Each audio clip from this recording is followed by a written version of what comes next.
শুরু থেকে এ পর্যন্ত পরিবেশ সুন্দরভাবে বজায় রাখতে পেরেছি, এজন্য আল্লাহ পাকের হাজারো শুকরিয়া।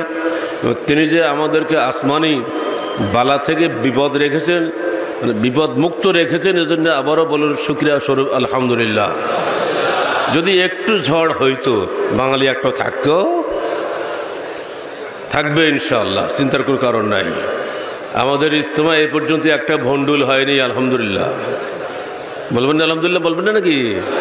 হ্যাঁ, আমি কারাগারে গেলে একটা কাজ আপনার করতে চাইছিলেন, আল্লাহটা পছন্দ করারনি, এমন ঝড় দিল পালাই গুল বাইরে। মনে পড়ে 2006 সালে ইজতেমার কথা? যে আমি ছিলাম না, কিন্তু আমি সব শুনেছি। লুকাতে পারেননি আপনারা। কারাগারে বসে দোয়া করে আল্লাহ ওই না হয়, ঠিকই হয়নি, ভেঙে চুরি শেষ। কারণ আপনারা তখন আহলে হাদিস আন্দোলন বাংলাদেশকে একটা রাজনৈতিক দলে পরিণত করতে চাইছিলেন, মনে পড়ে? ইনসাফ পার্টি করেননি? জি না, আল্লাহগুলি পছন্দ করে না। প্রচলিত এই সমস্ত মারামারি করা, পাটাপাটি, দলাদলি, এইগুলো ইসলাম পছন্দ করে না। কিন্তু ইসলামের নামেই তো সব হয়েছিল, এর বিপরীত বলাটাই তো জালখাটা কারণ হলো আমাদের। মুসলমান ভাই ভাই পাটাপাটি কিসের?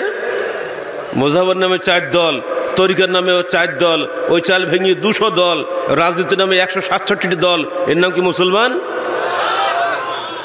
এর বিরুদ্ধে বলাতে যে গেল সাহেব খারাপ হয়ে গেল, অসম্ভব। মুসলমান ভাই ভাই, আমার আল্লাহ এক, নবী এক, কোরআন এক, হাদিস এক, 2 হবে কি জন্য?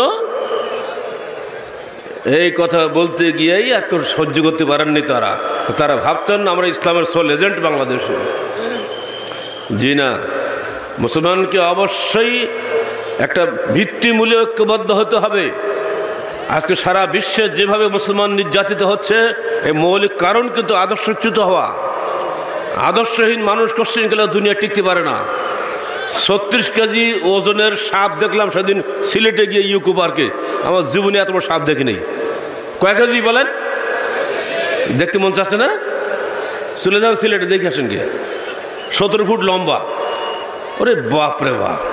পার্কের যিনি হেড, তিনি আবার আহলে হাদিসের ভাই, আমার খুব ভক্ত। লোক দিলেও আবার স্যার শিখে যান, দেখে আসেন। এইমাত্র ইঞ্জেকশন দিয়ে আসলে ঘুম পড়ে দেখে আসছি, অসুস্থ হয়ে পড়েছে। মানে এই সাপের রুজি কে দেয়?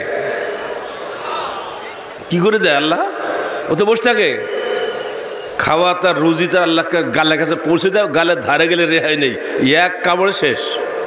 একটা মুরগি পেলে 7 দিন খাওয়া হয়ে গেল, একটা খাসি পেলে বাস 1 মাস খাওয়া শেষ।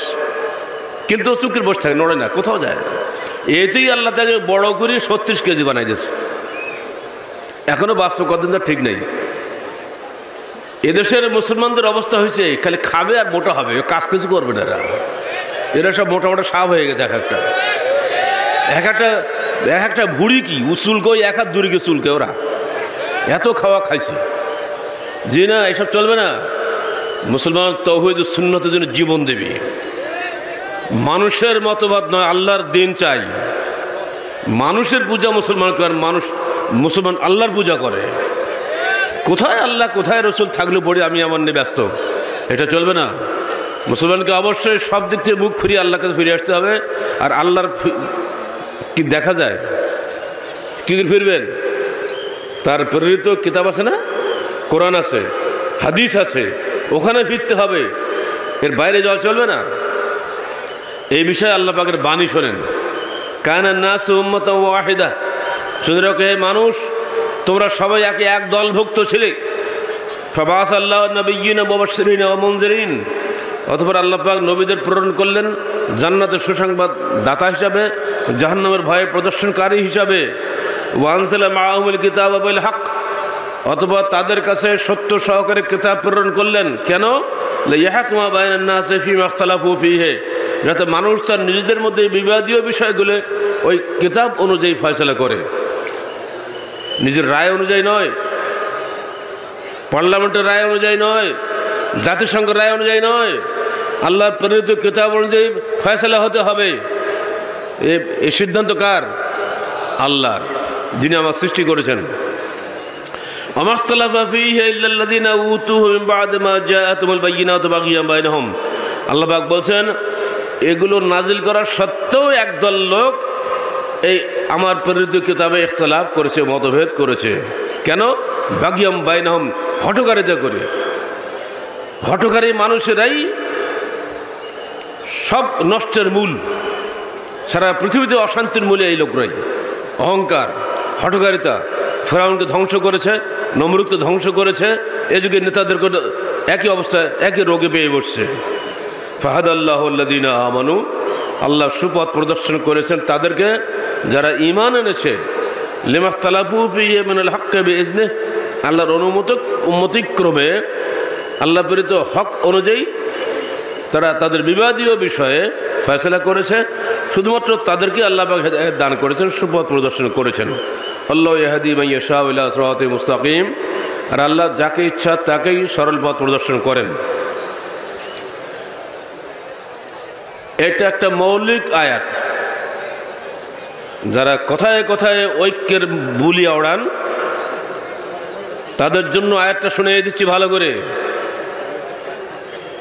ঐক্যের জন্য একটা মূল সূত্র লাগবে। বাংলাদেশে আমরা বসবাস করি। এখন যদি কোনো ভারতীয় নাগরিক এখানে আসেন, তিনি আমাদের ভাই বটে, কিন্তু বাংলাদেশ আইন তার উপরে, বাংলাদেশের ভোটাভুটি, বাংলাদেশের কোনো কিছু তার উপরে প্রযোজ্য হবে না, কারণ তিনি অন্য দেশের মানুষ। ঠিক অমনি করে একজন অমুসলিম ভাই, তার উপরে কোরআনিক ল প্রযোজ্য হবে না, তাকে সালাত ফরজ করা যাবে না, কারণ তিনি ঈমান গ্রহণ করেন নাই। যদি আমরা মুসলমান হই, আমাদের ডাইনি বাজার ক্ষমতা নেই। আমাদেরকে অবশ্যই কোরআন এবং হাদিসের কাছে মাথা নত করতেই হবে। এটাই হলো ফান্ডামেন্টাল ট্রুথ। বাবার 5টা ছেলে মারামারি লাগাবে, সিদ্ধান্ত দেবে কে? বাবা দেবে না ছেলে দেবে? পাগলাও বুঝি ওগুলা। ঠিক এখানে মুসলমানের ভিতরে তো গোলমাল হবেই, এটা তো ফেরেশতা না কেউ। সিদ্ধান্ত দেবে কে? কোরআন হাদিস। আমাদের যত গোলমাল আছে সব মিটানোর জায়গা হচ্ছে কোরআন হাদিস। এই কথাটাই আহলে জান্নাত বাংলাদেশ সব জায়গায় বলে। এটা বলতে গেলে খালু বেজার হয়। কেউ বলছে না কোরআন হাদিসকে আমার হুজুররা কিছু বোঝে না, শেষ। উনি বলছে পীর সাহেব কিছু বোঝে না, শেষ, কোরআন হাদিস আউট। উনি বলছে আমার দলের লিডাররা কি পাগল নাকি, সব আপনি বোঝেন, শেষ। পার্লামেন্ট বলে এটা করে, এটা করো, শেষ। সব জায়গাতেই সিদ্ধান্তদাতা আমরা আল্লাহকে এবার তার রসুলকে মানি নাই। আর সেজন্য আমাদের জীবনে এই অশান্তি, আমরা সুবিধাবাদী মুসলমান হয়ে গেছি। যেগুলো মানলে আমার ক্ষতি হয় না, কেউ ডিস্টার্ব করে না, সেগুলি আমরা মানি। যদি সালাত পড়ি, কেউ ডিস্টার্ব করবে? কিছু বলবে না। কিন্তু যদি বলি সুদ খাবো না, কে করে আপনার কথা কেউ শুনবে? যেখানে যাবেন সুদ, যেখানে যাবেন ঘুষ, মিথ্যা ছাড়া কারবার নেই। কারা করবে? দেশে আইন আছে সুদের পক্ষে, কিছু করার নেই। যেখানে গেলে সংঘর্ষ হবে সেখানে কেউ কথা বলতে পারে না। রিস্ক নিতে গেলে কঠিন অবস্থা দাঁড়ায়। আর এই সুবিধাবাদী হওয়ার কারণে আমাদের সার্বিক জীবন থেকে ইসলামের বরকত উঠে গেছে। কিন্তু আমাদেরকে সেদিকে ফিরে যেতে হবে যদি আমরা বাঁচতে চাই। যদি জাহান্নাম থেকে বাঁচতে চাই, দুনিয়া কি বাঁচে, কদিন আছি। যদি জাহান্নাম থেকে বাঁচতে গেলে আমাকে সার্বিক জীবনে আল্লাহর বিধানের অনুসারী হতে হবে। এই বিশ্বাসটা 3 ভাগে বিভক্ত। একদল মনে করেন যদি কোনো মুসলমান কবিরা গুনাহ করে তাহলে সে কাফের হয়ে যাবে, তার রক্ত হালাল হয়ে যাবে। আর একদল মুসলমান মনে করেন কবিরা হোক সগীরা হোক, গুনাহ যাই করো তুই মাপ, তুই পাক্কা মুসলমান। আর একজন মুসলমান মনে করেন কবিরা গুনাহগার ব্যক্তি কাফের নন, তবে তিনি ফাসেক, তিনি গুনাহগার মুসলমান, কিন্তু ইসলামের গণ্ডিতে বের হবেন না, তাকে তওবা করার সুযোগ দিতে হবে। এটা হল মধ্যপন্থী মুসলমান। এই 3 আকীদার লোক বাংলাদেশে বসবাস করছে। এই 3টার মধ্যে যারা মনে করেন কবিরা গুনাহগার কাফের বা তাদের রক্ত হালাল, এদেরকে এদেশে চরমপন্থী বলা হয়, জঙ্গিবাদী বলা হয়, নানা নামে নামাঙ্কিত করা হয়। এদের দল বেশ কয়েকটা হয়েছে, এগুলো আপনারা সব নাম আমাদের সে ভালো জানেন। আর আমাদের পুলিশ ভাই দিতে মুখস্থ, তাই তো। আরেক দল হচ্ছে কিছুই লাগবে না, খালি কলমা পড়লে তুমি মুসলমান। এটা হলো সুবিধাবাদী। সালাত নেই, সিয়াম নেই, হজ নেই, জাকাত নেই, হালাল হারাম তারতম্য নেই, এরাও কিন্তু পাকা মুসলমান। তারা বলেন আবু বকরের ঈমান আর আমাদের ঈমানে কোনো পার্থক্য নেই। নাউযুবিল্লাহি মিন যালিক। এদেরকে আরবিতে বলে মুরজিয়া, বাংলা বলে শৈথিল্যবাদী। আর যারা চরমপন্থী বললাম এদেরকে আরবিতে বলে খারেজি, বাংলায় বলে চরমপন্থী, জঙ্গিবাদী। এরাই হযরত আলী কাররামাল্লাহু ওয়াজহাহুকে হত্যা করেছিল কাফের বলে। নাউযুবিল্লাহি মিন যালিক। এই আকীদা যদি কোনো তরুণের হয়, কোনো যুবকদের মধ্যে ঢোকে, তাকে দিয়ে যথেষ্ট একজন আলেমকে বা একজন মুসলমানকে হত্যা করার জন্য। দেশের সরকার যেহেতু কোরআন সুন্নাহর আইন চালু করে নাই, ইসলামী আইন দেশে চলে না, অতএব সরকার কাফের, ওকে মারো, যতবার খতম করো তুমি নেকি বাবা। এই জঙ্গিবাদী চিন্তাধারা ঢুকিয়ে দিয়ে, চরমপন্থী চিন্তাধারা ঢুকিয়ে দিয়ে আমাদের বিরোধী যারা দেশি বিদেশি ষড়যন্ত্রকারীরা আছে, তারা তরুণ ছেলেদেরকে এই জিহাদের নামে জান্নাতের লোভ দেখিয়ে উস্কে দিয়ে জঙ্গিবাদী কাজে লাগিয়ে দিয়েছে, টাকা পয়সা সব ব্যয় করে। আহলে হাদিস আন্দোলন বাংলাদেশ এর বিরুদ্ধে তীব্র প্রতিবাদ জানায়। আমাদের লিফলেট আমরা লক্ষ লক্ষ কবি সারা বাংলাদেশ ছেড়ে দিয়েছি। আমাদের বইপত্র সব আছে, শুরু থেকেই এর 98 সাল থেকে আমরা এর বিরুদ্ধে বলে আসছি। তাহলে একটা হলো একেবারে উদার, সালাত সিয়াম কিচ্ছু লাগবে না, পাকা মুসলমান। আর এক দল পান থেকে চুন খসলে তুমি কবিরে গুনাহগার হয়ে গেছো, তুমি কাফের। দুটা সম্পূর্ণ বিপরীত। আর মধ্যপন্থী দল হলে আপনাকে অবশ্যই ইসলামের সব বিধান পালন করতে হবে, বাড়াবাড়ি করা চলবে না, শৈথিল্যবাদী হওয়া যাবে না, চরমপন্থী হওয়া যাবে না, মধ্যপন্থী হতে হবে। এরা কারা? একটু জোরে সোরে বলেন, কারা এটা? আপনারা, ঠিক তো? এর মধ্যে দু চারটে যদি লুকিয়ে টুকিয়ে থাকে তো তাকে বলবো তুমি আমাদের সঙ্গে নারাতুকে দিও না, তুমি থাকো তোমার মতো। আমরা কোনো কবিরা গুনাহগার মুসলমানকে কাফের বলি না। এর মধ্যে একজনও জীবনে মিথ্যা কথা বলেনি এমন লোক পাওয়া যাবে? মিথ্যা কথা কবিরা গুনাহ না?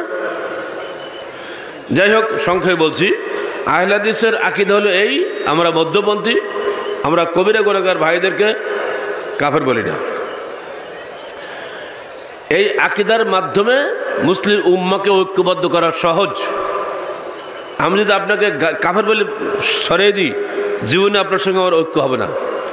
ঠিক যদি আপনাকে একবার উদারতা বলি, একবার ছেড়ে দিই, তাহলে আপনিও কখনো সংশোধন হবেন না, তাহলে আপনার সঙ্গে আমার অন্তরে মিল হবে না। আপনি মধ্যপন্থী হলেই তখন আপনার সঙ্গে আমার মিল হবে। এগুলো এক নম্বরে। বাহ্যিক বৈশিষ্ট্যগুলো কি হবে? কারণ বৈশিষ্ট্যগুলো দেখা যায় আর আকীদাটা দেখা যায় না।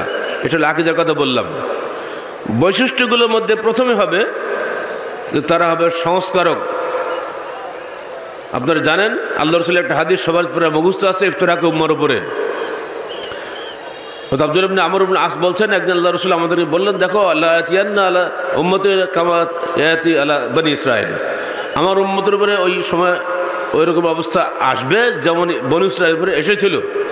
ইহুদিরা 71 দলে বিভক্ত হয়েছিল, নাসারারা 72 দলে বিভক্ত হয়েছিল, আমার উম্মত 73 দলে বিভক্ত হবে। এই 71, 72, 73 অর্থ হচ্ছে অসংখ্য দলে। এর মধ্যে একটি দল মাত্র জান্নাত পাবে। তো সাহাবায়ে কেরাম জিজ্ঞেস করলেন, হে আল্লাহর রাসূল, তারা কারা? তিনি বললেন, মা আনা আলাইহি ওয়া আসহাবি, যে তরিকার উপরে আমি এবং আমার সাহাবীরা আজকে আছি শুধুমাত্র তারাই।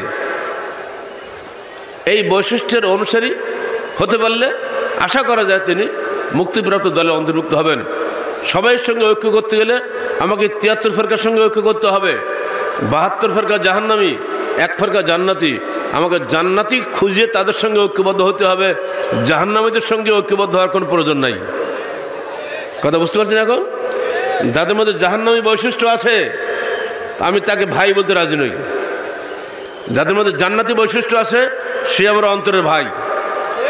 বাহ্যিকভাবে মানুষ হিসাবে মুসলিম অমুসলিম সবার সঙ্গে সুন্দর আচরণ আমাদের থাকবে, কিন্তু অন্তরে বন্ধু সে একমাত্র তারাই হতে পারে যাদের আকীদা এবং আমলের সঙ্গে জান্নাতি দলের আকীদা আমলের সঙ্গে মিল আছে।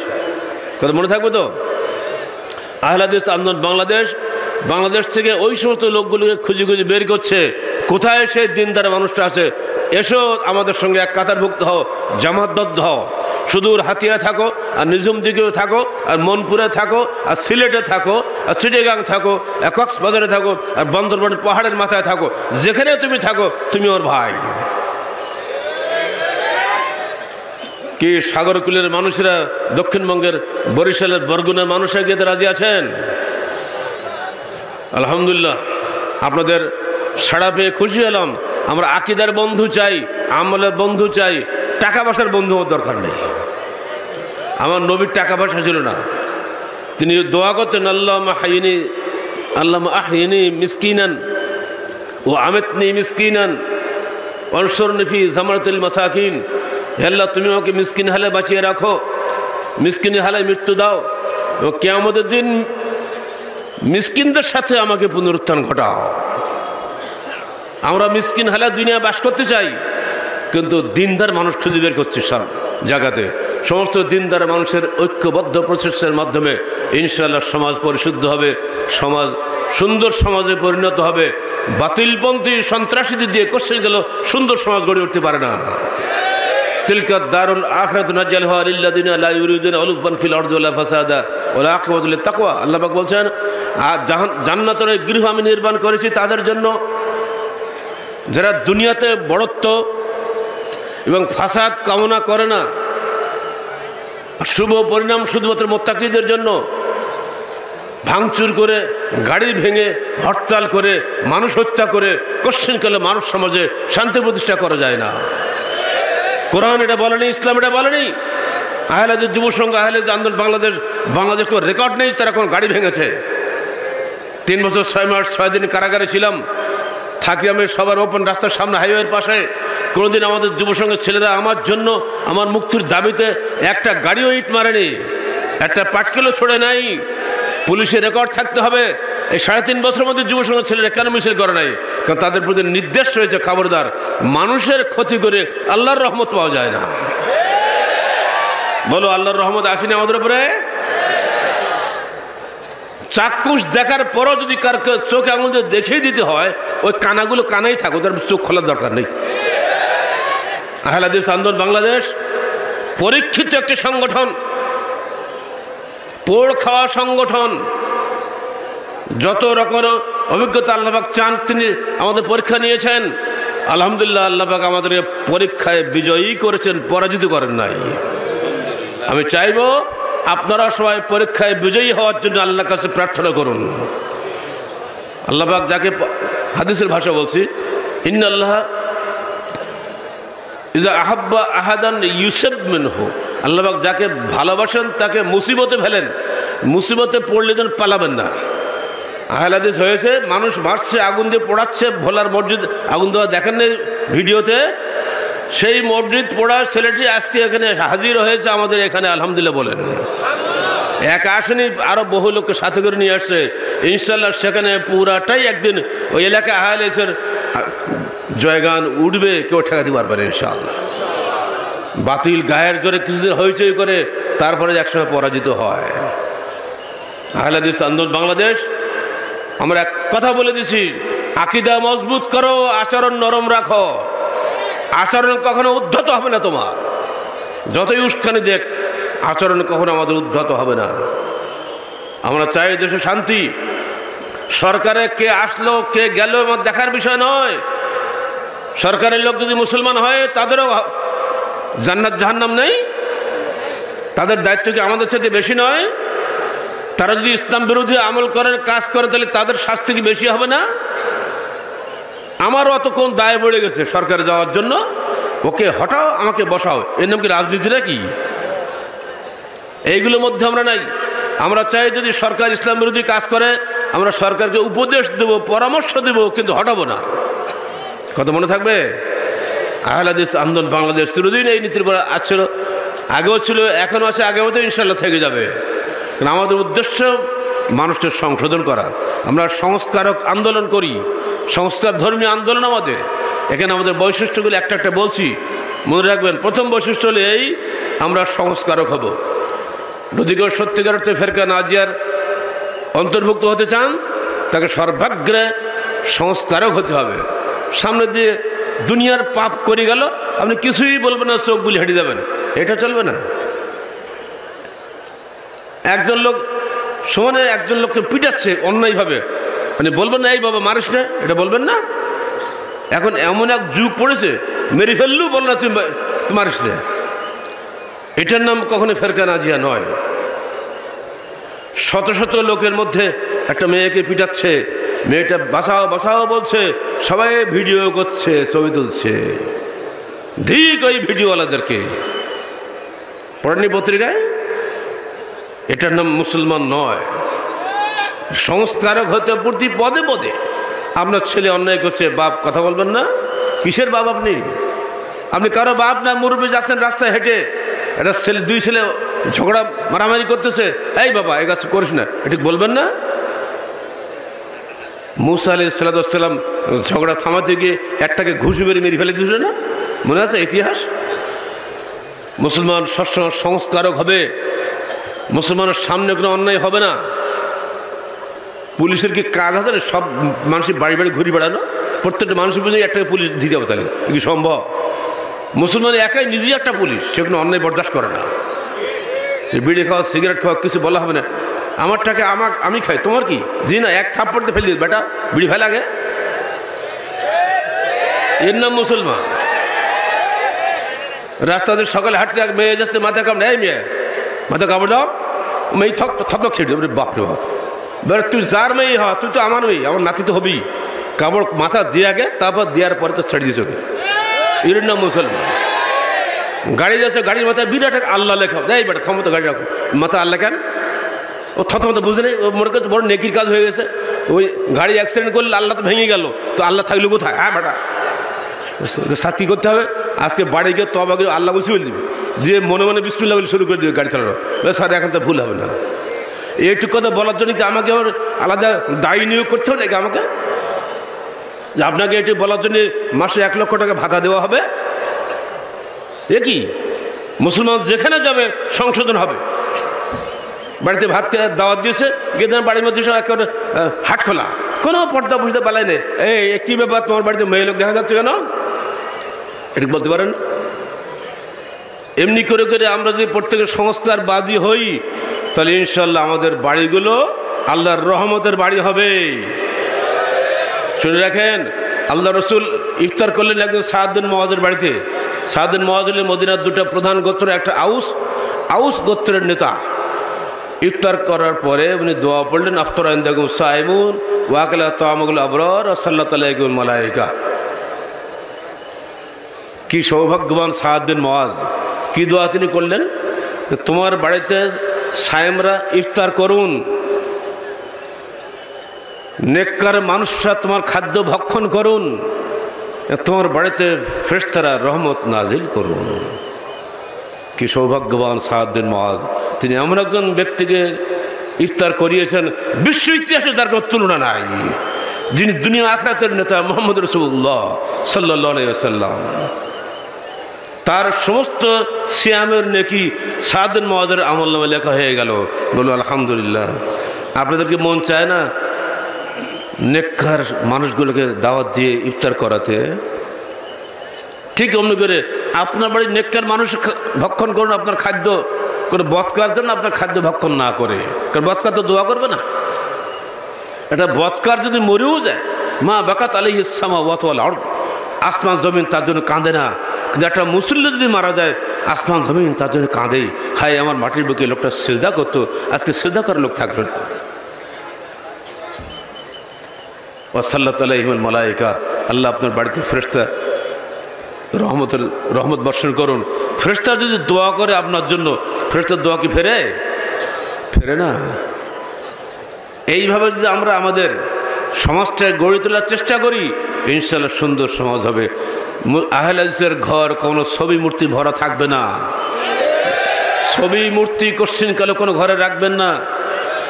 লা তাদখুলুল মালায়েকাতু বাইতান ফীহি কালবুন ওয়ালা তাসাবীর, ওই গৃহে কখনোই রহমতের ফেরেশতা প্রবেশ করে না যে গৃহে ছবি এবং মূর্তি আছে। ছবি মূর্তি ঘরে ঘরে, আল্লাহ তুমি সব জায়গায় আসো এ বললে হবে? এসব চলবে না। ছবি মূর্তি সাপ, ইনশাল্লাহ আল্লাহ রহমত আসবে। এগুলো সব হটিয়ে দেবেন। এরপরে আল্লাহ রসুলের প্রশংসা শোনেন, বাদাল ইসলাম করিবান সাইয়াউদু কামা বাদা ফাতুবা লিল গুরাবা। ইসলাম এসেছিল গুটিকাক মানুষের মাধ্যমে, আবার সেই গুটিকাক মানুষের মধ্যেই ইসলাম কেন্দ্রীভূত হয়ে যাবে। সুসংবাদ হলো সেই অল্প গুটিকাক মানুষের জন্য। তারা কারা? আল্লাযিনা ইউসলিহুনা মা আফসাদান নাস। তারা হলো ওইসব লোক যারা মানুষকে ইসলাহ করে। ইসলাহ বোঝেন তো? সংশোধন করে যখন মানুষ ফাসাদ হয়ে যায়, নষ্ট হয়ে যায়। আহলেদের যুব সংঘ, আন্দোলন, মহিলা সংস্থা, সোনামণি, এই সব কিছুই এই ফাসাদ দূর করা সংগঠন। এমনকি যে আমরা রক্ত নিচ্ছি আপনাদের কাছ থেকে, সেখানেও বলে দিয়েছি আমরা, খবরদার কোনো মাদক সেবীর রক্ত গ্রহণ করো না। বিড়ি সিগারেট খাওয়ার রক্ত আমরা নেব না। অটোমেটিক ভালো লাগে না, এমনিতেই মাদক আউট। আমরা বহুবার বলেছি তামাকের চাষ বন্ধ করো। উত্তরবঙ্গের তামাকের চাষের এলাকা, আলহামদুলিল্লাহ এখন প্রায় চাষ কমে গেছে, প্রায় উঠে গেল বলি। তামাক থাকবে না, তামাক হলে বিষ। হাদিসটা মনে রাখবেন, আমার সঙ্গে বলতে হবে আপনাদেরকে। হাদিস এর সঙ্গে আহলের মজলিসে যেটা হাদিস শিখবেন না, 3 অক্ষরে হাদিস। বলেন কুল্লু মুস্কিরিন হারাম। জোরে জোরে বলেন, কুল্লু মুস্কিরিন হারামুন। প্রত্যেক মাদক দ্রব্য হারাম। 3টা শব্দ মনে থাকবে না? কুল্লু মুস্কিরিন হারাম। এবার 4টে শব্দ বলি। আল জামাত ও রহমাতুন আল ফুরকাত আযাব। জামাতবদ্ধ জীবন রহমতের জীবন, বিচ্ছিন্ন জীবন আযাব মানে কি বলেন একটু শুনি। এটা 2-4টি আরবি শেখেন। আযাব মানে কি? আযাব মানে আরাম, তাই না? আযাব মানে শাস্তি, শাস্তির জীবন। যারা বলে সংগঠন করো না, ওরা শাস্তিতে নিয়ে যাচ্ছে আপনাকে, জি না? অবশ্যই আপনাকে সংগঠনে থাকতেই হবে। সংগঠন বাইরে গেলেই বাস শাস্তি আরম্ভ হয়ে যাবে। তাহলে একটা হাদিস শিখলেন তো, 3 হরফে। পুলিশ ভাইরা মুখস্থ করে আমাদের সাথে, কুল্লু মুস্কিরিন হারাম, যাবতীয় মাদক দ্রব্য হারাম। আমার রসুল বলেছে, কার দরকার নেই আমার। রসুলের কথা ব্যর্থ। রসুল আমাকে শাফাত করবে কিয়ামতের দিন, কোনো নেতা নেত্রী আমাকে শাফাত করবে না। রসুল বলছে মদ হলো হারাম, আর তুমি বেটা হালাল করলে হবে? সীমান্ত পারিয়ে লক্ষ লক্ষ টন গ্যালন মদ আসে। কারা নিয়ে আসে এগুলা? কারা ইয়াবা নিয়ে আসে? কারা ইয়াবা বিক্রি করে? মুসলমানের বেটারা করছে না? কিসের মুসলমানেরা? এদের সঙ্গে ঐক্য করতে হবে আমাকে। প্রশ্নই ওঠে না ঐক্যের। মদ খোরের সঙ্গে ঐক্য হবে, হারাম খোরের সঙ্গে ঐক্য হবে। আহলে হাদিস আন্দোলন বাংলাদেশ সির্ফ জান্নাতি বৈশিষ্ট্য সম্পন্ন লোকদের সঙ্গে ঐক্য করবে, সবার সঙ্গে নয়। যারা বিচ্ছিন্ন, কোনো খাতির নেই তোমার সঙ্গে, বিচ্ছিন্ন বাস, তুমি থাকো, তুমি বিচ্ছিন্ন, ঐক্য হতে চেষ্টা করো না। এবার আসেন আকীদার ক্ষেত্রে। আমরা মধ্যপন্থী বলেছি একটু আগে। আমরা শৈথিল্যবাদী নই, আমরা চরমপন্থী নই। আল্লাহ বলছেন, ওয়াকাযালিকা জাআলনাকুম উম্মাতান ওয়াসাতান লিতাকুনু শুহাদা আলান নাস। আমরা তোমাদেরকে মধ্যপন্থী উম্মত করেছি যাতে কিয়ামতের দিন সকল মানুষের উপরে তোমরা সাক্ষ্যদাতা হতে পারো। সাক্ষ্যদাতা যারা হয় তারা মধ্যপন্থী হয় না। একদিকে টানি কিছু বললে তারা কেউ সালিশ মানবে নাকি? সালিশ যে হবে সে মধ্যে থাকতেই হবে, তাকে নিরপেক্ষ থাকা লাগবে না। আহলে হাদিস হলো সেই দলভুক্ত, মুসলমান হবে সেই দলভুক্ত যারা মধ্যপন্থী, কোন অবস্থায় এরা চরমপন্থী হবে না। এবার আসলে 2-একটা উদাহরণ দিই। আল্লাহর নাম ও গুণাবলীর ক্ষেত্রে আমাদের মধ্যে পার্থক্য আছে। আমরা ছোট থেকে পড়ে আসতেছি, মাদ্রাসায় পড়েছি, স্কুলেও পড়েছি আল্লাহ নিরাকার। পড়েননি আপনারা? মাদ্রাসায় পড়েননি? এখন আর কেউ বলে? প্রায় বাদ হয়ে গেছে আমাদের অত্যাচারে। আল্লাহ নিরাকার আর নেই, আল্লাহর আকার হয়ে গেছে এখন। কথা হচ্ছে, যদি আল্লাহর নিরাকারই হবে তো কিয়ামতের দিন জান্নাতে গেলে কি দেখবো আমরা?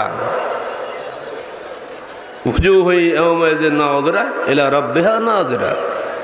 সেদিন সমস্ত মানুষ তাকিয়ে থাকবে তাদের প্রতিপালকের দিকে প্রফুল্ল চিত্তে। তো প্রতিপালককে যদি দেখাই না যায়, কি দেখবে? ইমাম শাফি চ্যালেঞ্জ করে বলছেন, যদি আমি না জানতাম যে আমার আল্লাহকে আমি জান্নাতে দেখতে পাবো, তাহলে আমি ইমাম শাফি কখনো মুসলমানই হতাম না। বলুন সুবহানাল্লাহ বিহামদিহি। কি চ্যালেঞ্জ! আমরা জীবন ভর বলে যাচ্ছি আল্লাহ নিরাকার। মাননীয় প্রধানমন্ত্রী নওয়াজপাড়া আসবে, যদি শোনে কেউ, লোককে বাড়ি থাকবে? রোজ তো ছবি দেখি, যখন এসে যাবে সশরীরে কেউ দেখতে আসবে না। যখন আমরা জান্নাতে যাব, আল্লাহকে সশরীরে দেখা যাবে, কোন পাগল আছে যে দেখতে চাইবে না? প্রধান অতিথি দেখার জন্য যেভাবে ধরে লাভ দেন, যেভাবে মানুষ ভেঙে ফেলে দেন, আল্লাহকে দেখার জন্য আগ্রহ সৃষ্টি হবে না? আল্লাহকে দেখতে হবে। আল্লাহকে দেখার কামনা নিয়ে আমরা দিনের কাজ করি। আর আল্লাহকে দেখতে হলে তার আকার থাকতে হবে। সে আকারটা কেমন হবে? আমার আপনার মতো নয়। লাইসা কামিসলিহি শাইউন ওয়া হুয়াস সামিউল বাসীর। তার তুলনীয় কিছু নেই, তিনি সর্বশ্রোতা, সর্বদ্রষ্টা। এই ক্যাসেটের তুলনা ক্যাসেট আমাদের কথাও ধরছে, আবার বলে দিচ্ছে অন্যদিকে। ওর তুলনা ওর, আমার কানের মতো ওর কান নয়, আমার চোখের মতো ওর চোখ নয়। পার্থক্য হচ্ছে না? ঠিক অমনি করে আল্লাহর নিজস্ব চোখ কান আছে, আমাদের মতো নয়, সেটা তারই মতো। সে কেমন তা কে খবর রাখে? তো আমরা দেখে নেই, বলতে পারবো না। আল্লাহ যেন আমাদের সবাইকে জান্নাতে আল্লাহকে দেখার সৌভাগ্য দান করেন। 4 নম্বর বৈশিষ্ট্য তাদের এই যে আল্লাহ বান্দারা, এইসব দিনদার বান্দারা জামাতবদ্ধভাবে আল্লাহর রাস্তায় সংগ্রাম করেন, বিচ্ছিন্ন থাকেন না, কখনোই তারা উদ্ধত বিশৃঙ্খল হয় না। আল্লাহ বলছেন, ইন্নাল্লাহা ইউহিব্বুল্লাযীনা ইউকাতিলুনা ফী সাবিলিহি সাফফান কাআন্নাহুম বুনিয়ানুম মারসুস। কোন সূরা, কত আয়াত বলেন দেখি? এই তো পরীক্ষার্থী আছে, মেলা বোঝা যাচ্ছে। সূরা সফ বলেন, 4 আয়াত। আর সফ মানে কি? এই যে একটু আগে সালাতে দাঁড়ালেন না কাতার দিয়ে, এটাকে বলে সফ। আল্লাহ বলছেন, আমরা আল্লাহ পছন্দ করেন ওই সব লোকদেরকে যারা আল্লাহর রাস্তায় সংগ্রাম করে সব বন্দী হয়ে সারিবদ্ধভাবে, কাআন্নাহুম বুনিয়ানুম মারসুস, তারা যেন শীষে ঢালা প্রাচীর। ঐক্যবদ্ধভাবে আল্লাহর পথে সংগ্রাম করে আল্লাহ যারা করেন, আল্লাহ তাদেরকে ভালোবাসেন।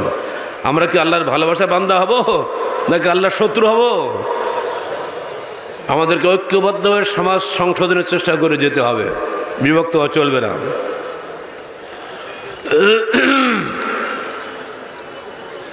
5 নম্বর, তারা কুফরি শক্তির বিরুদ্ধে, কুফরির বিরুদ্ধে আপোষহীন। শিরক বিদআত কুফরিকে তারা কখনোই বরদাস্ত করে না। আচ্ছা ভাই, মিথ্যাকে মিথ্যা বলতে কি আপনাদের ভয় লাগে? স্লোগান তো দিচ্ছেন, আসলে ভয় লাগে সবারই। বলি মরবো নাকি? বেদাতকে বেদাত বলেন দেখি। বেদাতি মজলিসে গিয়ে বলা জানের খাতরা। আমাকে কক্সবাজারের সভাপতি এক সফরে, আমাদের সুন্দরবন সফরে, এই মোবাইলের মধ্যে দেখাইছিল কিছু খেলাধুলা, আমি জীবনে দেখিনি। জোশে ফানাফিল্লা হয়ে ওই লাঠির মাথা উঠে গেছে। এই যে সামনের উপরে বাঁশের মাথায় লেগে আছে না, ওখানে উঠিয়ে ওখান থেকে লাভ দৌড়ে যাবো মানুষের ঘাড়ে। আবার ট্রাকটা দেখলাম গত এখন 1 মাসও হয়নি, এই নরসিংদীর মাধব দিতে, ও আর এক পীর সাহেব, সে বুঝেছে আল্লাহ আমার বামে আছে, আল্লাহ আমার ডাইনে, আল্লাহ আমার সামনে আছে, আল্লাহ আমার পিছনে। ওই তালে তালে শ্রদ্ধাগুলো পিছনেও যাচ্ছে, সামনেও যাচ্ছে, ডাইনেও পড়ছে, বামেও পড়ছে। মানে ও আল্লাহর সঙ্গে পাগল হয়ে গেছে, আল্লাহ যেদিকে ও সেদিকে। কি এইসব এইগুলো ওয়াজ হইলো, হাজারে হাজারে মানুষ পাগলের মতো চিৎপাতে পড়ে যাচ্ছে। এটা কি? একটা গরিব না খেয়ে মরলে সে তাকে 5 টাকা দেয় না, আর এখানে চিৎপাতে পড়ে যাচ্ছে। হেলিকপ্টার নিয়ে যে হুজুর ওয়াজ করে, হেলিকপ্টারের ভাড়া কত কত বলেন? হ্যাঁ, আমাকে দিতে হবে এখন থেকে। আমাকে ডাকলে এবার হেলিকপ্টার আনো, তারপর যাবো। আমার বয়স হয়ে গেছে, এখন হাঁটু হাতে জোর নেই। কি ভাবরা এসে ওই ওয়াজ করতেছে। সেদিন মাধবদী বাকরাজীব আছেন না, ওরে দেখে হতভম্ব হয়ে গেছে। এরা ধর্মের নামে ব্যবসা করে খাচ্ছে, মানুষকে তর্জ দিচ্ছে না, এরা মানুষকে জাহান্নামে নিয়ে চলে যাচ্ছে। আমার রসুল কোশ্চেন কালে এগুলো করেন নাই। আমার রসুল করেন ফানাফিল্লাহ নেই, বাকাবিল্লাহ নেই। তুই বেটা কেমন করে হলি? তুই রসুল সে বড় হয়ে গেছিস নাকি? ফানাফিল্লাহ এসে পাশায় চাকু মেরে দিলে ফানাফিল্লাহ আউট হয়ে যায়। এটা সুচ ঢুকা দিলে ফানাফিল্লাহ শেষ। এগুলো ধর্মের নামে চলছে পুরোপুরি ব্যবসা। আর এক দলের ধর্ম ছেলে রাজনীতি করে বেড়াচ্ছে, আমি ক্ষমতায় গেলে দেশে শান্তির নহর বয়ে যাবে, আল্লাহর আইন কায়েম হবে। সে আইন কায়েম করা লোকেরা, শাসনতন্ত্রের লোকেরা আহলে হাদিস দেখলে সহ্য করতে পারে না। এরাই তো আমাদের ভোলার মসজিদটাকে আগুন দিয়ে পুড়িয়েছে, এরাই তো চট্টগ্রাম মসজিদে হামলা করার জন্য 5,000 মানুষের মিছিল করেছিল এই ইসলামের শাসনতন্ত্রওয়ালারা। কি আইন হবে তাতে এখনই বোঝা যাচ্ছে, তোমার কাজ কারবার দেখি লক্ষণ থেকে বোঝা যাচ্ছে তুমি কি করবা। আহলে হাদিস কোনো একটা আন্ডা বাচ্চা তুমি রাখবা না দেশে, একবার একটু ক্ষমতায় গিয়ে ঢুকাইছো আমাদের কারাগারে, আর এবার যেতে পারলে আহলে হাদিস কোনো অস্তিত্ব রাখবা না। ভারতের মুসলমানদের যে অবস্থা হচ্ছে এখন, ওরকম আমাদের উপর লাগাই দেবো নাকি আল্লাহ ভালো জানে। জি না, ওগুলো হবে না। হিংসা বিদ্বেষ বন্ধ করো, মানুষকে ভালোবাসো, মধ্যপন্থী হও, ইসলামের কাজ করো, আমাদের কোনো আপত্তি নাই। তোমরা তোমাদের মতো করো, আমরা আমাদের মতো করি, কিন্তু এরপরেও বলছি পরস্পরের মহব্বত ভালোবাসা রাখো। ইসলামের নাম করে হিংসা বিদ্বেষ ছড়িও না। যারা রাজনীতি করছো তারাও পরস্পর হিংসা বিদ্বেষ ছড়িও না। সবসময় সরকারকে উপদেশ দাও, সহযোগিতা দাও, পরামর্শ দাও, ভালো কাজে উপদেশ দাও। এরপরে যদি তারা না মানে আল্লাহ তাদের ফয়সালা করবে। আমারও তো দরকার পড়ে যায়নি। প্রত্যেকটা মুসলমানের দায়িত্ব উপদেশ দাও। আর দিনও আর নসিহত আছে হাদিসে, দিন হচ্ছে নসিহত, বাস খালাস। আমার দায়িত্ব নসিহত করা। নসিহত যদি না করি আমার আল্লাহকে ধরা পড়ে যাবো। হাদিসে রয়েছে যদি কেউ হক কথা না বলে জানা সত্ত্বেও কিয়ামতের দিন তার আগুনের লাগাম পরানো হবে। আমরা যেন সেই ঝামেলা না পড়ি, আল্লাহ পাক আমাদেরকে রক্ষা করুন। এরপর আসলে যে কোনো মূল্যে তারা সুন্নতকে আঁকড়ে থাকেন, বেদাতের ধারে কাছে যায় না। ইবনে মাসউদ বলছেন, দেখো এখানে হাদিসটা আগে বলে দিই। একদিন আল্লাহ রসুল ফজরের সালাত আদায় করে ঘুরে বসলেন, ডেকে বললেন, দেখো তোমরা শোনো, আমি তোমাদেরকে ওসিয়াত করে যাচ্ছি তাকওয়াল্লাহ, আল্লাহ ভীতির, ও সামাই ওয়া তাআ, আমিরের আদেশ শ্রবণ করো এবং তার আনুগত্য করো। কারণ ফাইন্নামা ইয়াশ মিনকুম বাদি ফাসায়ারা ইখতিলাফান কাসীরা, কারণ আমার পরে তোমাদের মধ্যে যারা বেঁচে থাকবে তারা বহু মতভেদ দেখতে পাবে। ফালাইকুম বিসুন্নতি ওয়া সুন্নাতিল খুলাফায়ে রাশিদিন আল মাহদিয়িন, সেই অবস্থায় তোমাদের উপরে আবশ্যক হলো আমার সুন্নত আঁকড়ে ধরা এবং খোলাফায়ে রাশিদিনের সুন্নত আঁকড়ে ধরা। আলেম হাজার হাজার হবে, আমির তো একজন হবে, ঠিক না? মসজিদে সালাত আদায় করার সময় ইমাম কজন হয়? পিছনে মুসল্লিদের মধ্যে বহু আলেম থাকতে পারে, বরং ছাত্র ইমামতি করছে, ওস্তাদ পিছনে মুক্তাদি হচ্ছে, এরকম হচ্ছে না? হতে হবে। কিন্তু যদি একজন নেতা না হয়, 10 জন নেতা হয়, তো মুসল্লি কয়বার রুকু সিজদা করবে? এটা হবে না। এটা ইসলামী জীবনের শৃঙ্খলাবদ্ধ জীবন। সবাই কিন্তু এটা মানে, মুসলিম হোক অমুসলিম হোক, সবাই কিন্তু একজনকে নেতা মানে। কিন্তু দুর্ভাগ্য আলেমদের, তারা ব্যাখ্যা উল্টাপাল্টা করে, যে জন্য মুসলমানদের মধ্যে ঐক্য নাই। যে বললাম না, জাহাঙ্গীর ইউনিভার্সিটির একজন প্রফেসর 2002 সালে একটা গবেষণা করেছিলেন যে বাংলাদেশের দল কয়। তারা পরিষ্কার বলে গিয়েছেন, দেখো তোমরা অবশ্যই আমার সুন্নত এবং খোলাফায়ে রাশিদিনের সুন্নত মেনে চলবে, কোনো অবস্থাতেই তোমরা বিভক্ত হয়েও না। আর মুহদাসাতুল উমুর, বেদাতের পিছনে ছোট না। এগুলি বলার পরে তিনি একটা ওসিয়াত করলেন, শুনে রাখো, ইন্না মিন ওয়ারাইকুম জামানা সাবরিন লিল মুতামাসসিকি ফীহি আজরু 50 শাহীদাম মিনকুম। আমার মৃত্যুর পরে হে মুসলমান, তোমাদের মধ্যে এমন একটা কষ্টকর জীবন আসবে যখন আমার একটা সুন্নতকে কঠিনভাবে আঁকড়ে ধরা তোমাদের মতো 50 জন শহীদের সমান নেকি তোমরা পাবে তখন। আব্দুল্লাহ ইবনে মাসউদ বলছেন, হে আমার ভাইয়েরা, সেদিন তোমাদের অবস্থা কেমন হবে যেদিন তোমাদের সমাজে সুন্নত বেদাতে পরিণত হবে, বেদাত সুন্নতে পরিণত হবে। তো সাথীরা বললেন, হে ইবনে মাসউদ, এটা কখন হবে? তিনি বললেন, যখন তোমাদের মধ্যে প্রকৃত আলেমের সংখ্যা কমে যাবে, জাহিলের সংখ্যা বৃদ্ধি পাবে, জাহিলরা নেতা হবে, আলেমরা পিছনে পড়ে থাকবে, সেদিন তোমরাই অপেক্ষা করো। সেদিন সুন্নতগুলি বেদাতে পরিণত হবে, বেদাতগুলি সুন্নতে পরিণত হবে। আজকে তো তাই হয়নি। একটা মসজিদে একজন ভাই যদি 8 টাকার তারাবি পড়ে তার চাকরি থাকবে? যদি মিলাদ না করে চাকরি হবে? এমনকি সরকারি চাকরিও তার হবে না তার ভাগ্যে।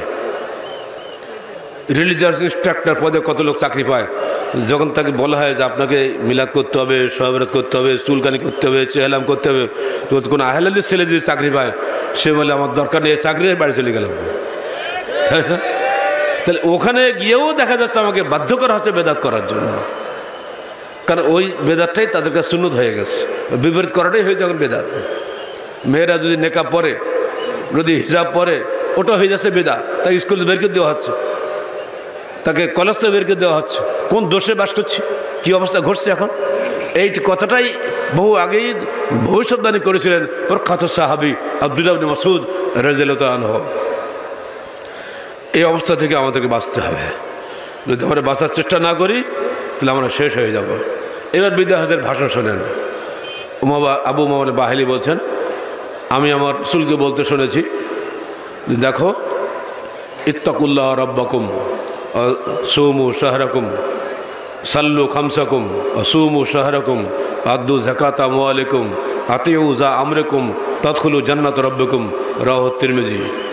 শুনে রাখো আমার উম্মত, তোমরা তোমাদের প্রতিপালক আল্লাহকে ভয় করো, তোমরা 5 ওয়াক্ত সালাত আদায় করো, তোমরা রমজানের সিয়াম পালন করো, তোমাদের সম্পদের জাকাত আদায় করো, তোমাদের আমিরের আনুগত্য করো, তোমরা তোমাদের প্রতিপালকের জান্নাতে প্রবেশ করো। কি চমৎকার হাদিস! অর্থাৎ আপনাকে যে কোনো মূল্যের নেতার আনুগত্য করতেই হবে, আপনি পছন্দ করেন না করেন, নইলে সমাজের শৃঙ্খলা থাকবে, সব ধ্বংস হয়ে যাবে। এই আয়াতগুলো, হাদিসগুলো আমাদের জন্য একটা গাইডলাইন। এমনকি উম্মুল হুসাইন বলছেন, আমি হজের পরের দিন আইয়ামে তাশরিকের সময় আল্লাহ রাসূলের ভাষণ শুনেছি। তিনি বলছেন, ইন উমরা আলাইকুম আব্দুল মুজাদ্দুন আসওয়াদ, যে তোমাদের উপরে একজন নাক কাটা কৃষ্ণকে গোলাম আমির হন, তাহলে যিনি ইয়াকুদুকুম বিকিতাবিল্লাহ, তোমাদের আল্লাহর কিতাব অনুযায়ী পরিচালনা করেন, ফাসমাউ লাহু ওয়া আতিউ, তোমরা তার কথা শোনো এবং আনুগত্য করো। যে বিদায় হজের আল্লাহ রাসূল তার মৃত্যুর মাত্র 80 দিন পূর্বে যেভাবে কথাগুলো বলে গেলেন, এগুলিকে আমরা মানতে পেরেছি? পারি নাই। বন্ধুরা আমার, এই মৌলিক বৈশিষ্ট্যগুলো সামনে রেখে আমাদেরকে এগিয়ে যেতে হবে। যদি কেউ সত্যিকার অর্থে আহলে হাদিস আন্দোলনকে পছন্দ করেন, তা আপনাকে অবশ্যই হাবলুল্লাহকে আঁকড়ে ধরতে হবে, আবদুল্লাহকে নয়। বোঝা গেছে? হাবলুল্লাহকে ধরতে হবে। হাবলুল্লাহ কি? কোরআন হাদিস। আবদুল্লাহ তো আমরাই মানুষ, মানুষের ভুল হয়, কোরআন হাদিসে ভুল হয় না। এই অভ্রান্ত সত্যের উৎস, জীবন্ত 2 মুজিজা কোনো উম্মতের কাছে নাই, ইহুদির কাছে নাই, নাসারের কাছে নাই, খালি মুসলমানের কাছে আছে।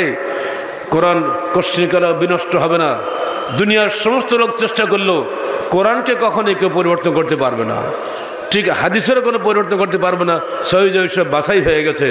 এই অভ্রান্ত 2 সত্যের উৎস আমাদের সামনে থাকতে মুসলমান কেন বিভ্রান্ত হবে, কেন পথভ্রষ্ট হবে? আহলে হাদিস আন্দোলন বাংলাদেশ 20 কোটি মানুষের এই বিশাল এই দেশে জনগণের কাছে এই দাওয়াত নিয়ে ময়দানে কাজ করে যে আসুন পবিত্র কোরআন ও সহিহ হাদিসের আলোকে জীবন গড়ি। সহিহ হাদিসে কি শুধু রফেল জানা আমিন আছে না আর কিছু আছে? এই যে এতগুলো হাদিস বললাম, এসব তো সহিহ হাদিস, এগুলোকে আমরা মানি। ভালো একটা সহিহ হাদিস, একটা ধোয়া উঠে গেছে, আমরা সহিহ আকীদার লোক, কিন্তু ঐক্যবদ্ধ হওয়াটা যে সহিহ আকীদার অংশ, জামাতবদ্ধ হওয়াটা যে সহিহ হাদিসের একটা অংশ, এই হাদিসটা আমরা মানতে রাজি নই, বাকি সব মানতে রাজি আছে। এটা হবে না। তুমিনুনা বিবা'য ওয়া তাকফুরুনা বিবা'য, তোমার কেউ ইহুদিদের মতো হবে যে কিছু অংশ মানবা কিছু অংশ ছাড়বা? এটা হবে না। সত্যিকার অর্থে যারা সহিহ আকীদার লোক, তাদেরকে অবশ্যই জামাতবদ্ধ জীবনযাপন করতে হবে, বিচ্ছিন্ন জীবন চলবে না। আহলে হাদিস আন্দোলন বাংলাদেশ জীবনের সব কিছু দিয়ে এদেশের হকপন্থীদেরকে ঐক্যবদ্ধ করতে চায়। যিনি যেখানে থাক না কেন, আপনি হিন্দু হন, কালকে ইসলাম কবুল করুন, আহলে হয়ে যান, আপনি আমার ভাই। আপনি বৌদ্ধ, কালকে মুসলমান হন, হাদিস করা মেনে চলুন, আপনি আমার ভাই। কিন্তু আপনি আমার নিজের রক্তের ভাই, হাদিস করা মানেন না, আপনি আমার কিছুই না, আপনি এমনি সাধারণ একটা মানুষ। আহলে হাদিস আন্দোলন বাংলাদেশ, বাংলাদেশ আহলে যুব সংঘ এদেশের মানুষকে ফেরকা নাজিয়ার অন্তর্ভুক্ত করতে চায়। তাদের জন্য আল্লাহ পাক তার রসুলের মাধ্যমে আমাদের সুসংবাদ শুনিয়েছেন, বাদাল ইসলাম গরিবান সাইয়াউদু কামা বাদা ফাতুবা লিল গুরাবা। ইসলাম এসেছিল গুটিকা মানুষের মাধ্যমে, আর তাদের মধ্যে ইসলাম সীমায়িত হয়ে যাবে। জান্নাতের সুসংবাদ তাদেরই জন্য। আল্লাহ, তুমি আমাদেরকে জান্নাতের অধিবাসী হওয়ার তৌফিক দান করো। করোনা ভাইরাস কি? ওটা কিচ্ছু না, একটা একটা ব্যাকটেরিয়া মাত্র, একটা ভাইরাস। ভাইরাসের ক্ষমতা বেশি না আল্লাহর ক্ষমতা বেশি? এর ভয়ে একবারে পেশাব করে ফেলে যাচ্ছে সবাই। আরে বাপরে বাপ! বর্তমান বিশ্বের 142 কোটি মানুষের নেতা সিং বিং চিং না কি নাম, ওরে বাপরাও এত সাহসী লোক, ভয়ে যাচ্ছে না হাসপাতালে, দূর থেকে রোবট পাঠাচ্ছে। কেন তুমি যাও না কেন? এত ভয় কিসে? এত কিসের ভয়? আমি যদি চীনের প্রেসিডেন্ট হতাম, নিজে গিয়ে তার সেবা করতে। তোর বেটা ভাইরাসের জোর বেশি, আল্লাহ জোর পাবে, দেখ বাটে। এত ভয় যদি থাকে এত লম্বা লম্বা কথা বলো কেন? বোমা মারিয়ে মানুষ খুন করা যায়, করোনা ভাইরাস খুন করা যায় কেরম পারো? ওটা আল্লাহর সেনাবাহিনী। যদি আমরাও অন্যায় করি, আল্লাহর বিরুদ্ধে বিদ্রোহ করি, আমাদের দেশে ভাইরাস দিয়ে আল্লাহ খতম করে দিবে। ওয়ালিল্লাহি জুনুদুস সামাওয়াতি ওয়াল আরদ। আল্লাহ বলছে, আমার জন্য আসমান জমিনে অসংখ্য সেনাবাহিনী রয়েছে, তোমরা তা কিছুই খবর রাখো না। আধুনিক বিজ্ঞান বলছে 99.99% এখনো পর্যন্ত সৃষ্টির কিছুই আজকালকে বিজ্ঞানীরা জানতে পারে নাই। মাত্র 1% নিয়ে টানাটানি করি। আল্লাহর বহু সম্পদ আছে আসমান এবং জমিনে। অতএব মানুষকে বলবো, উদ্ধত হবেন না, অহংকারী হবেন না, আল্লাহর আনুগত্য করুন। আল্লাহর পক্ষ থেকে বাংলার জমিনে ইনশাআল্লাহ রহমত নাজিল হবে। কোনদিনই বলবেন না কথা, আমাদের চেষ্টার জন্য আমরা করোনা ভাইরাস জয় করেছি। এই অহংকারী বাক্য যেন কোনো ব্যক্তির মুখ দিয়ে বের না হয়। তোমার ওই ট্রিটমেন্টের, তোমার ঔষধের 3 পয়সা মূল্য নেই। একটা এডিস মশাতে তুমি মারতে পারো না, আর তুমি ভাইরাস মারবা? এত সস্তা? অতএব অহংকার ছাড়েন, আল্লাহর কাছে কাঁদেন, আর নিজেরা পাপ থেকে তওবা করেন। ইনশাআল্লাহ এদেশে আল্লাহর রহমত নেমে আসবে। আর সত্যিকার অর্থে ফেরকা নাজিয়ার অন্তর্ভুক্ত হন, শিরক বিদআত ছাড়ুন, ভাই ভাই মহব্বত পয়দা করুন, ফতোয়াবাজি বন্ধ করেন। আহলে হাদিস আন্দোলন বাংলাদেশ এদেশের মুসলমানকে সত্যিকার অর্থে মুসলিম বানাতে চায়, অমুসলমান ভাইদেরকে ইসলামের দিকে দাওয়াত দিতে চায়। আসুন সকল আদম সন্তান এক হয়ে যায়। আমার বাপ মার সঙ্গে, আদম হওয়ার সঙ্গে একদিন কিয়ামতের মাঠে সাক্ষাৎ হবে। সেদিন যেন বলতে পারি, হে আদম, তুমি যেভাবে রেখেছিলে আমরা সব বাদ দিয়ে এই হেদায়েত মেনে চলেছিলাম, কোরআনের হেদায়েত, যে হেদায়েত আল্লাহ পাঠিয়েছেন তার শেষ নবী মুহাম্মদ রাসূলুল্লাহ সাল্লাল্লাহু আলাইহি সাল্লামের মাধ্যমে। সেই হেদায়েত হলো কোরআন এবং হাদিস। আমরা তা মেনেছিলাম, তা আমল করেছিলাম। আজকে বাবা, তুমি আমাদেরকে সাথে নিয়ে চলো, একসাথে জান্নাতে চলে যাই। তুমি জান্নাতে বেরিয়ে গিয়ে তো আমাদের বিপদে ঘটাইছিলে, চলো আমরা একসঙ্গে জান্নাতে ফিরে চলে যাই। এরকম পল্লার মতো মিজাজ তৈরি করেন। ইনশাআল্লাহ আল্লাহর পক্ষ থেকে রহমত বাংলার জমিনে নাজিল হবে। আর একবার আল্লাহর রহমত আসলে সারা পৃথিবী বাংলাদেশকে সম্মান করবে ইনশাআল্লাহ। সারা চীনের মধ্যে মাত্র 10 লক্ষ মুসলমান, উইঘুর মুসলমান, তাদের কিন্তু ভাইরাসে ধরে নাই। শুনছেন তো না? চারিপাশে ভাইরাসে ভয়ে পেশাব করে ফেলে দিচ্ছে নেতারা। আর আমার নির্যাতিত মানুষ মুসলমানগুলো, যাদের পরে এত জুলুম হচ্ছে, এরপরও আল্লাহ পাকের ইচ্ছা তাদের ভাইরাস ধরে নাই। তারা আল্লাহর কাছে কাঁদে, তারা হালাল খায়, হারাম খায় না, তারা কুচি কচ্ছম তেলাপোকা খায় না, তারা ইঁদুর বাঁদর খায় না, তারা হালাল খাদ্য ভক্ষণ করে। আল্লাহ পাক হয়তো তারই বরকতে তাদের রহমত নাজিল করেছেন। 10 লক্ষ মানুষের মধ্যে একটা লোক এখন পর্যন্ত ভাইরাস আক্রমণ করে নাই। ভাইরাসের যিনি মালিক, তার কাছে আমাদের প্রার্থনা, হে আল্লাহ, তুমি বাংলার মাটিকে ভাইরাস থেকে মুক্ত রাখো। তুমি বাংলাদেশের মুসলমানদেরকে তোমার গজব থেকে বাঁচাও। আর মানুষকে বলবো, তোমরা আল্লাহ গজবকে ভয় করো, খবরদার উদ্ধত অহংকারী হও না, তোমরা আল্লাহর অনুগত বান্দা হও। ইনশাআল্লাহ আল্লাহ তোমাদের রহমত নাজিল করবেন। পরিশেষে সবাইকে ধন্যবাদ জানিয়ে আজকে শেষ করছি। আল্লাহ হায়াতে রাখলে কালকে আবার দেখা হবে। আসসালামু আলাইকুম রহমতুল্লাহি ওয়া বারাকাতুহু। এখন 4 মিনিট বাকি আছে।